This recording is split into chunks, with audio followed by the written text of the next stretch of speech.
As I present this final morning panel, I would like to say thank you to the Latinx House for allowing me to co-host today. I hope I made it a little enjoyable. But wait, I'm not leaving. You'll see me back later this afternoon on the Hollywood Representation panel. Our next panel is Closing the Wealth Gap. This session will address the fact that the Latinx community faces one of the widest racial wealth and gender pay gaps in our nation.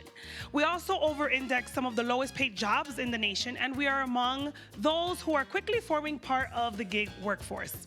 In addition to facing these gaps, we are also finding solutions, building power, creating wealth, and working to close those gaps. Here to moderate the panel of expert panelists is the Program Manager of Community Impact Initiatives at Indeed.com, Jonathan Gonzalez. Come on up. Bueno, sí. Go for it. You're welcome. Camina. Rico, rico, Hi, everyone. Is this on? All right. Come on up. Hi, I'm Jonathan. That's my face. This is Antonia and Adrian.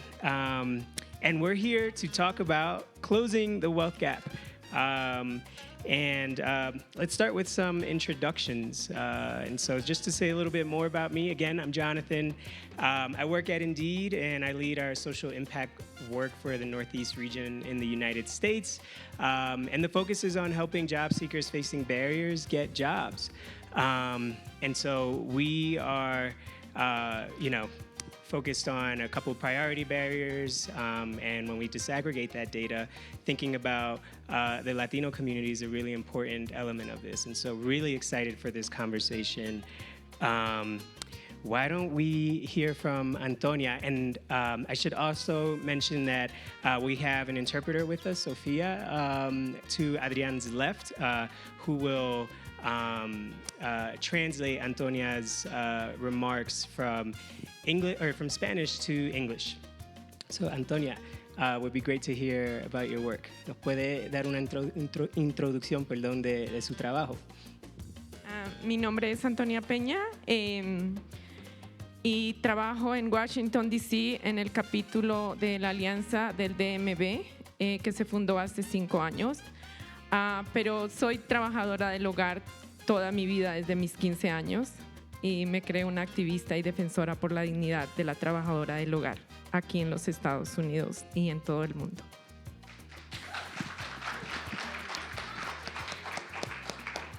Hello, my name is Antonia Peña. I live in Washington, D.C. I work in the Capitol, and I've been working there for the past 5 years. And I've been working as an activist since I was 15 years old. I was an activist at home, and now I'm an activist here in the U.S. and around the whole world.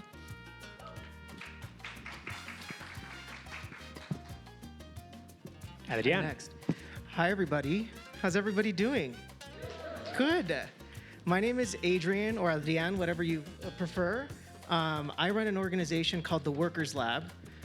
It's a wonderful privilege to run this organization. Our purpose at the Workers Lab is to give new ideas for and with workers a chance to succeed and flourish.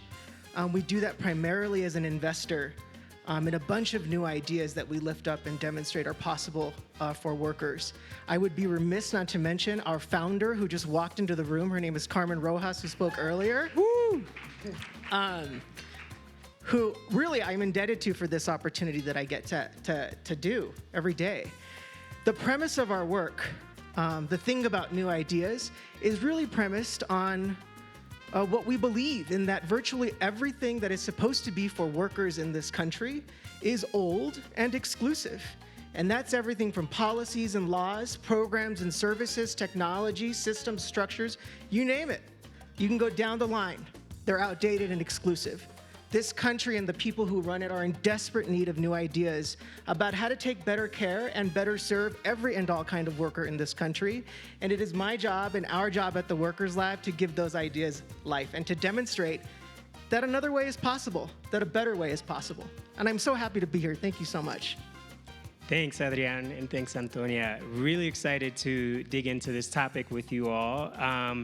Before we do that, let's do some framing. I have a couple remarks I'll make just to get us familiarized with the wealth gap, particularly the Latino and white, or the wealth gap amongst the Latino community as it compares to white folks in the U.S. So, according to the Federal Reserve, as of 2019, the Latinx community owns just 3.1% of U.S. wealth. And we represent, as of 2020, 19% of the U.S. population. We've seen a 1% increase from what was owned in 1990, while our population has doubled, more than doubled actually, over that same time. In dollar figures, the average net worth per capita among white Americans is $437,000, while it's $53,000 for Latino folks. And what has contributed to this gap? Jobs and home ownership are two big ones that constantly get pointed to. The home ownership rate for Latinx folks or Latino folks is 47.5%. That's 25% lower than white non-Hispanic folks, and it's 17% lower than the national average. And we over-index in lower-paying jobs. Latinas, for example, make up just under 8% of the workforce, but represent nearly a quarter of low-wage workers in the U.S. And so really, let's have a discussion about the levers we can pull to address this problem. So I would love to do a lightning round on what those levers are when we look to closing the racial wealth gap. And I'll get us to unpack this more as we go through the conversation and think about our specific priorities in our work. But yeah, what can we be doing to address this issue? Antonia, Adrian. I think it's a great question. And I think the single most effective and important tool we have to close this gap is our government. The government's job is to help, and it can help at scale, to implement things that we know work, right? Progressive taxation, a robust, comprehensive reparations plan, housing subsidies, especially now with inflation, right? Lowering the costs and forgiving student debt. The president just did an amazing thing a couple weeks ago. Not perfect, but also not bad, right? Those kinds of things. It's not just paying people more, it's forgiving their debt and giving them more room to breathe. Because to me, I'm not a racial wealth gap expert, but it is a catch-up game, right? It is a catch-up game. And so we have to be doing everything we can, I believe, in government at scale to be able to help our people catch up and to make up for lost time, lost wealth, lost income. And can I say one more thing? I don't think raising the minimum wage is enough, right? The minimum wage federally has not been raised since 2007, right? But even if we raise the minimum wage, we're still missing out. That minimum wage only applies to a certain subset of low-wage workers in this country, and that's important. But even if we reform that law and actually raise the minimum wage, we're still missing out on giving job quality, good jobs to millions of low-wage workers who exist outside of the traditional 9-to-5 paradigm of work. And that's a problem, right? So there's work to be done on what exists, but there's work to be done on introducing new laws and new structures that do a better job of serving every worker in this country, regardless of how you're classified.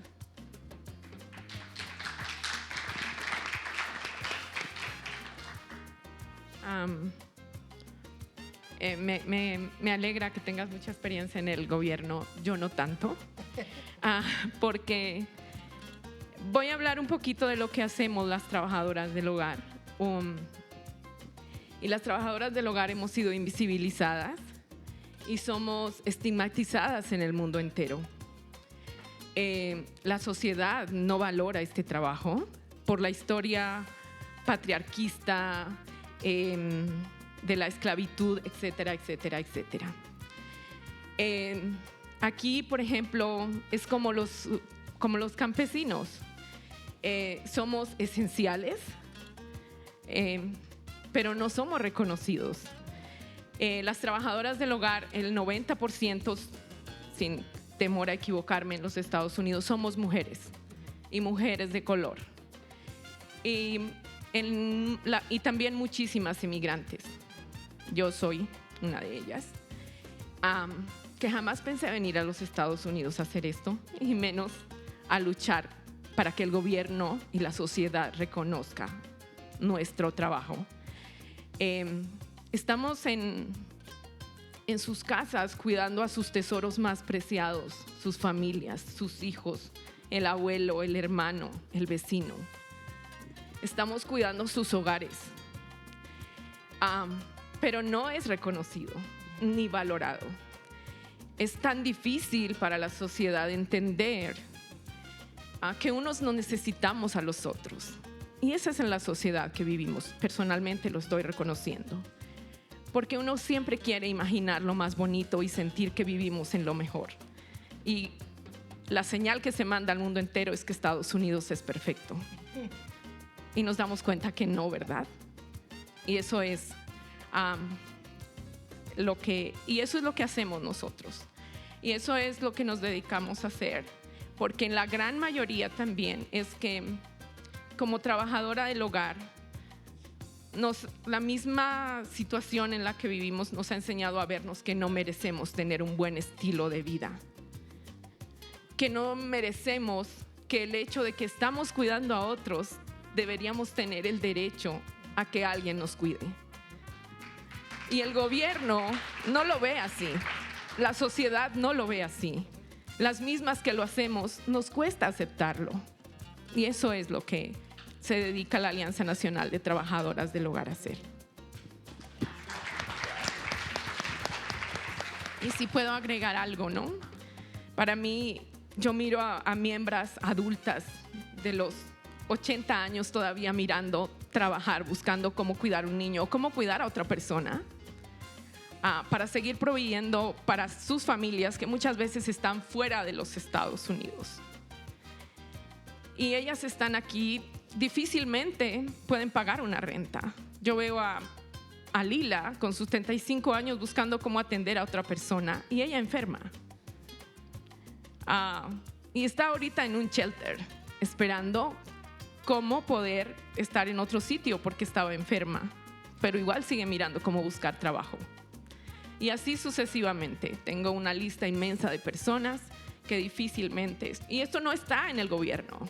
Nadie nos da una seguridad social en los Estados Unidos, no solo a las trabajadoras del hogar, pero a las trabajadoras del hogar estamos en este sitio donde no tenemos prácticamente ningún beneficio. No tenemos derecho a enfermarnos, no tenemos derecho a sufrir ningún accidente en el trabajo.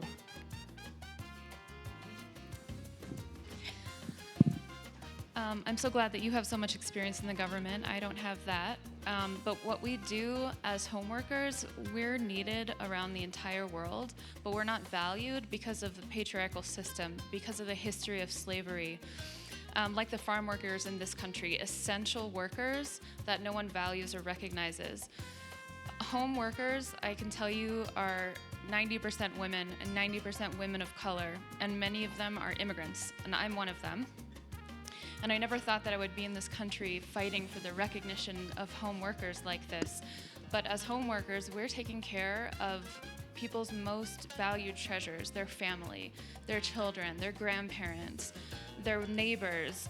But yet we're not recognized and valued even though they need us. And this is the society that we live in. And in the United States would like to make it seem like it's perfect. But we know that that's not true. So even though we're a huge number of people doing this work and not getting recognized, we are also given the message that we don't deserve to have the same quality of life that we're providing for others. But we do. We deserve to be taken care of as well. So that's what the National Alliance of Home Workers is fighting for. And I have so many examples of people I know in this situation, women in their 80s who are still working because they have to provide for their families. And they're often sending money to their families outside the US. And they're just fighting to pay rent. I know someone who is an older woman who is living in a shelter, and she's sick. And she's living in the shelter, waiting until she can find a different place to live. And even though she's unwell, she still has to look for work. I have a long list of stories just like this. And so even though we're doing this essential work, we don't have Social Security, we don't have any benefits, we don't have the right to sick time, we don't have the right to workers' compensation. Thank you. Antonia, to really spend more time, and I wish we had all day to do this, seriously, on your work with NDWA, would love to get your reflections on worker rights particularly, and why it's important for us to look at worker rights when we're talking about closing the racial wealth gap. And then more specifically, what does that look like? What are the specific things we should be doing so that we are getting to a place where care workers are prioritized, where they have the right protections in the workplace, and ultimately are given the same opportunity to thrive that we see amongst other populations?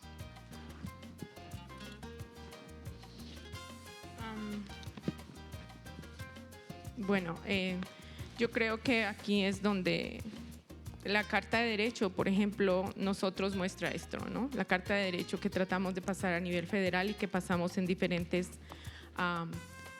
ciudades o estados para que nos reconozcan como trabajadores reales, porque esa es otra de las cosas, no nos ven como un trabajador real, por lo que ya dije anteriormente, ¿verdad? La pandemia fue donde mostró cómo estamos vulnerables totalmente. La Alianza Nacional de Trabajadoras hizo en las primeras semanas cuando pasó la pandemia, y en estas encuestas, por ejemplo, las personas que limpian casas, el 82% de estas personas quedaron literalmente sin trabajo en las primeras semanas, porque no tenemos ninguna seguridad social, no se puede recibir desempleo. Esto era triste. Yo personalmente recibí llamadas de gente queriéndose quitar la vida porque no sabían cómo llevar comida a la mesa para sus hijos. Esto dejó en claro cómo estábamos las trabajadoras del hogar en los Estados Unidos. Bueno, no solo aquí, pero... y así fueron las primeras semanas de ellas. Entonces, lo que buscamos y creemos es que vaya cambiando la cultura, ¿no? En estos espacios, hablarlos, comunicarnos como las personas que tienen otra persona cuidándoles, cómo poder... Es muy triste saber que uno no tiene derecho ni siquiera a un contrato escrito, ¿no? O sea, es como lo básico que deberíamos tener para tomar como reglas de, estos son mis deberes, estas son mis responsabilidades, y que el empleador también nos vea así. No pasa así. Es muy difícil que a una casa la vean como el trabajo, como el espacio que es mi trabajo. Entonces estas son las cartas de derechos, son las que nos hacen hablar de esto y que los legisladores entiendan, porque es muy triste pensar que los legisladores piensen que porque yo estoy en una casa cuidando a una persona o arreglando una casa, no existe riesgo, y sabemos que es mentira, ¿no? Una chica el año pasado en la pandemia, jugando baloncesto, cuidando al niño, se dañó una rodilla, al siguiente día la botaron. Así, literalmente, ella quedó en la calle, con una muleta, con 1000 biles que pagar, porque ahí nadie se hace cargo. No tenemos derecho a pensar en que nos pueden pagar un seguro de salud. Eso es uno que otra persona que piensa en que tenemos ese derecho lo hace, pero son muy contaditos. Entonces yo creo que la Carta de Derechos nos hace hablar de esto, ¿no? Y la unión entre unos con otros, que podemos hacernos conocer, que somos seres humanos, que hacemos un trabajo esencial, que hace que otros trabajos funcionen, porque mucha gente nos busca para que estemos en sus casas, porque ellos necesitan salir a generar en otro lado. Eso creo que es una de las cosas más importantes que tenemos que aprender a reconocer. No me quiero extender más. So one of the things that I believe is super important is a Bill of Rights for domestic workers. And we see the Bill of Rights at the federal level, certain states, and even cities, and we need that to recognize us as real workers. During the first weeks of the pandemic, it really showed us our total vulnerability. There was a survey of domestic workers where we found that 82% of domestic workers were without any work at all during the first few weeks of the pandemic. No Social Security, no unemployment, and it was very sad because people were struggling just to feed their children. So this really clarified the position that we hold. So what we need to do about this is we need to be creating change in our culture. We need to be talking about this, communicating about this. Most of us don't even have a written contract that just says these are my duties and this is what my employer owes me. That's a bare minimum that we should have, and that is extremely rare. So that's why I say we need this Bill of Rights to spell out these basic needs. And there's so many stories of people without these kinds of contracts. For instance, a young woman who was literally kicked out into the street. She had nothing but her suitcase, and she had all these bills to pay, and no protections. So we need this Bill of Rights to declare that we are people, we are essential workers, and our job is what allows other people to function, other people that have to go out into the world and succeed. That's the role that we play. Thank you. All right, so we, have naturally, as part of this conversation, talked a lot about jobs and the role that they play in the wealth gap and in the opportunity to build wealth. And so, Adrian, would love to get your reflections on, staying on the topic of work, of course, as we think about what's undergirding the inequity that we're seeing. What are the particular sort of evolutions of work we've seen that are really, really propagating this gap, and not just propagating it, but widening it? Yeah, I think this is going to sound a little bumper sticker, but I do think it's a dysfunctional and broken political system. I talked about government earlier, and ultimately, to me, government is a political enterprise. And if government is a political enterprise, then we need to get better at our politics. And I believe that the single best tool that we have in politics is organizing. And that's why Antonia's work, the work of the National Domestic Workers Alliance, who I think, oh my God, they're so talented over there. They've got this Domestic Workers Bill of Rights passed in I don't know how many states, but a lot. It's woefully important.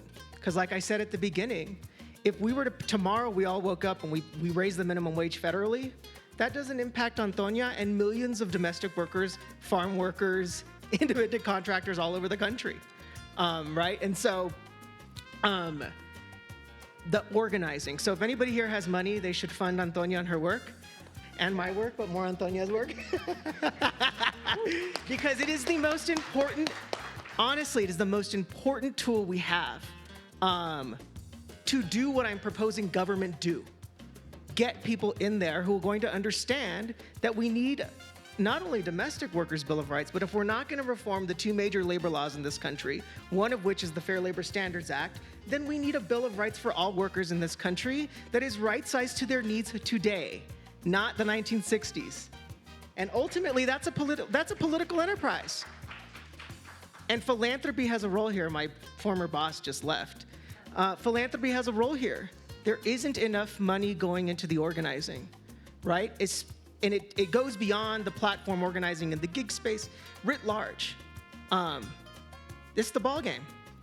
It's the ball game to do what she's asking government, ultimately employers, to do. We need to organize, and we need a lot more money to organize. Thank you, Adrian. And really what you've gotten at there, just to probe a bit more, is gig work, what we're calling gig work. So can you unpack that a bit more, I guess, starting with what is gig work? And your guess is as good as mine. I'm just kidding.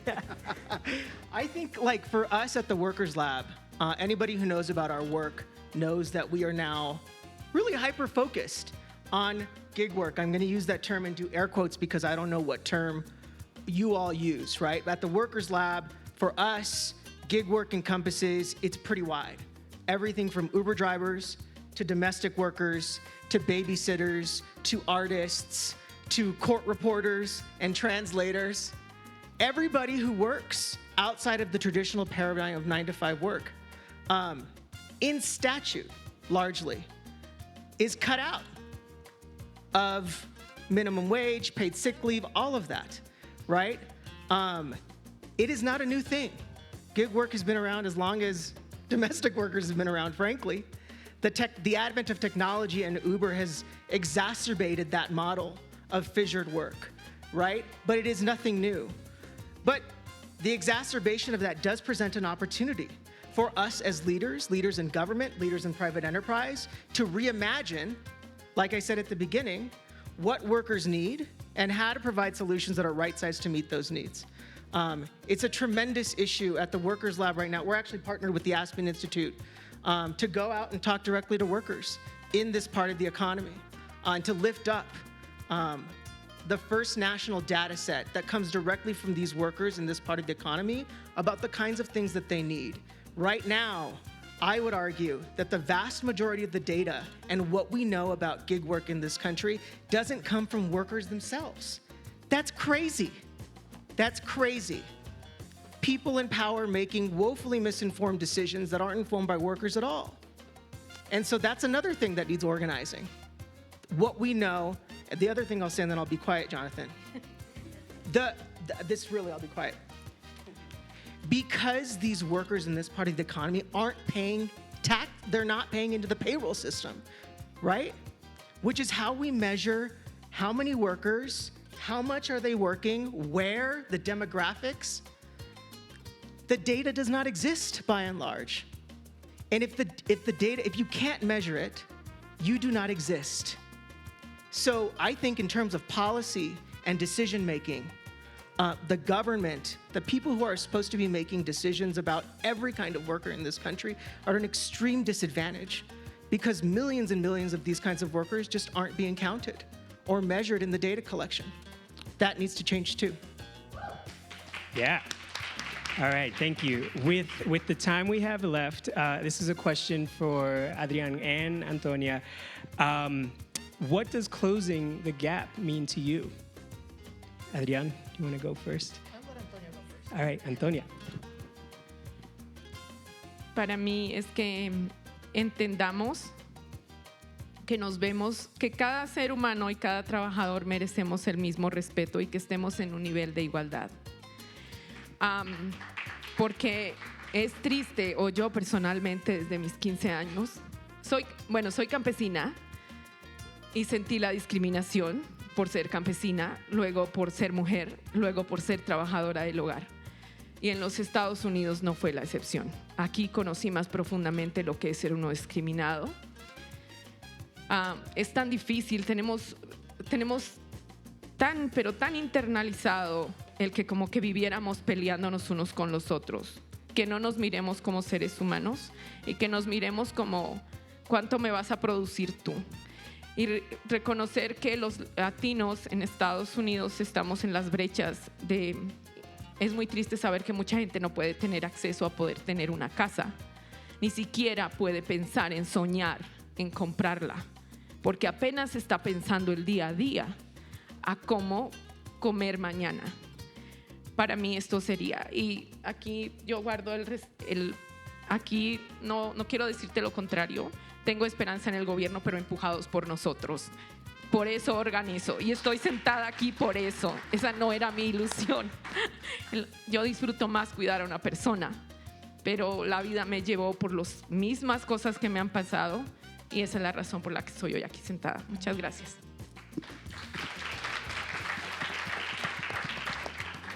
I don't know that I have much to add because she said, oh, you're going to translate. Forgive me. Get excited. For me, it would be that we understand that we are all human beings and that we are all people who deserve equal rights and we deserve equality. For me, it's very sad to see the discrimination that we face. I am a farmer, and I just experienced discrimination as a farmer. I also have just experienced discrimination as a woman, and then later as a domestic worker. And I came to the US, and it was no different. And this is so internalized that we aren't all the same, that we aren't all fully human, that it becomes a fight even among us. That doesn't allow us to see each other as the human beings that we are. And so many people are not even able to get a home to live in, let alone dream of owning their own home someday. We're just so focused on the day-to-day, being able to put food on the table. So I actually do have some hope in the government. I think that we can make the government work for us and take care of us. And I do enjoy doing care work. But in the end, I want to fight to make sure that people don't face the same discriminations that I faced, and that's why I'm sitting up here today.